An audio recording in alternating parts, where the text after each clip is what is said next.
Hi. Congratulations on the win. Thank you. I actually missed it, so I was inside using the Wi-Fi. Okay, well, we won 6-1. Just in case you missed it. Oh, okay. How important was it to win this tournament? Obviously, with kind of everyone's eyes watching England's progress with the World Cup, obviously, in a few months' time. Yeah, of course. We when you go into a tournament, whatever tournament it is, you want to win it. But what I said also before this week, that we wanted to try out some things. We wanted to see lots of players, some combinations of players, and we also wanted to manage load, and that's exactly what we did. And we were able to, because players came out of the games really good, except for unfortunately Emily in training. So yes, I'm happy with this week, happy with the win, but also happy with what we have done this week and how we have worked together in taking the next steps in preparation for the World Cup. Yeah, and do you think you were tested enough in the tournament? Because obviously, like we've spoken about this before, but last year, just in rankings, obviously the opposition was much higher. So do you feel like you have had a little test? Well, in some moments we have been tested. So what you saw last year, well, we played Czech, very deep block. We played Norway in a deep block, and we struggled a little bit with that. I think now we're in possession, then playing against the lower block, we're doing a little better. I think out of possession we won the ball back so much, and we expect, of course, in the World Cup that will be challenged more. Against the top level countries, and these countries we played now are just beneath the world top, and they're improving very much. Well, South Korea didn't know that much about them, but I know Italy and Belgium very well, and they're really improving and getting the game to the next stage. But we are too, and so it's. I'm happy with the level where we are at now at this moment, and of course we have to improve, and we really want to improve too. Yeah, and just finally for me, obviously, we've spoken loads over the last week about rotation and who's starting and whatnot, but do you feel like you have got more decisions to make after the tournament as opposed to maybe what you had 2 weeks ago? Well, I don't have to make the decisions now. Now you make decisions for squad for the tournament, and for next camp we make decisions for April, and then after that players go back to their clubs too, and they get in a final stage of their competition or international competition. So lots of top level games to play, and then beginning of June we have to make decisions. So they're really competing, and I think we are so grown in depth, and we already were good in depth, that it's going to be really hard to make decisions. And I think we will have more than 11 players that could start, and we have lots of more players that can compete for the selection of 23, and that's really good. Caroline Pankhurst, if you're still in the stadium, could you go to the nearest steward? That's Caroline Pankhurst. Could you go to the nearest steward, please? Yeah, so I don't think she's here. But but did I? Oh, well, yeah, I thought I wasn't finished yet. But there's a big competition for selection, and I don't have to make the decision right now. Thanks. We'll go to Tom. Tom. Congratulations, Sarina. Thank you. You said, speaking yesterday, that at this stage you still don't quite know your best team, but that was okay because you've got time for the World Cup. Obviously, that was quite a similar team to the one that played on Thursday with Kira coming back after Sunbrook. So, are you any closer now to knowing your preferred starting 11 if everyone's fit and available? No, to be honest, in some positions, pretty much if those players stay performing as they do, that the chance of not being picked for the first 11 is not that high. Or the chance, it's very high. But with some positions, I really don't know yet, and I don't have to know. We just want to really see them over the next month at their club, and then we come back in camp again, and then we have to make decisions, of course, again for the starting lineup. But there's a lot of competition going on, and it's pretty hard for us to make decisions. And now we also, a little balance in the week with the 3 games. Also, how did the players come in from their club football, and some had very minutes in a short amount of time. So we tried to balance that a little bit too. Thank you. Thanks, Tom. Yes, Tom. Just wondering, has anything sort of pleasantly surprised you over the last 6 days? Any combinations or players coming in who you thought fitting in somewhere have actually surprised you in a different sort of way, or anything, any curveballs? Yeah, well, I'm happy the way it went. So what you now saw that, of course,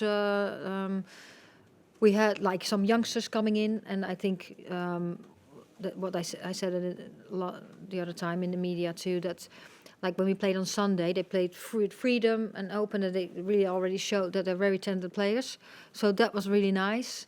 Well, I said, for example, Laura Coombs came in. We were trying to get some balance in midfield, see how she comes in and what she does. So that I was pretty positive about that too. Well, and up front we have so many options with our wingers, but also for the number 9 position. So I'm not surprised. It's just confirmed that the competition is really going on. Thanks, Tom. Yes, Molly. To put a slight downer on things, Mary Earps looked pretty gutted that goal went in. Yeah, of Does course that she did. show how high the standards are in this England camp, that you're winning 5-0 at that point? Yeah. You're still disappointed when a goal goes against. Yeah. Yeah, of course. For the standard is really high, and you don't want to concede a goal. And she's the goalkeeper, so she really does. As a team, we don't want that, and she don't want it either. So of course she was not happy with that goal. But sometimes, you could always say, what could we do better? But I think it was Don who scored a goal. I think it was a pretty good action of her too. Yes, and we should have blocked the shot. You can say all those things, but I think that was a pretty good action. Thanks, Molly. Julia from Gibradores, Brazil. I wanted to ask you about the Finalissima. You're playing against Brazil. What are your expectations? What have you learned over the past few days that you're bringing to that game? I haven't prepared on that game yet. I know Brazil, they played, of course, 2. What we now do, we played 3 games, and we'll continue. What we did a lot in possession. Hopefully you saw that we improved a little more in possession, because we had a lot of the ball. We were a lot in possession in the last 3 games. I think against Italy, against Brazil, we'll have to defend a little more too. So then we put some more emphasis also on our defense, but that will come in April. Thanks very much. Yeah. As you know, Hi. on the cup Thank you. and batting of the game to undefeated record. You spoke this week about the effects of the unbeaten run on the team's mentality in terms of keeping them believing in the way that you want to play. And I just wondered if you've got a plan in mind for how to react in the event of a defeat. Do you speak to your players about losing? I actually don't speak about that record at all. It's a lot mentioned, so you keep the data very well updated. So something, okay, this is where we are. And of course, it's really nice, and you want to win every game. That's just the standard of this team. We don't want to win the game because we won. How many are we now on? 29. And of course, really nice. So let's play 200 games and win all of them.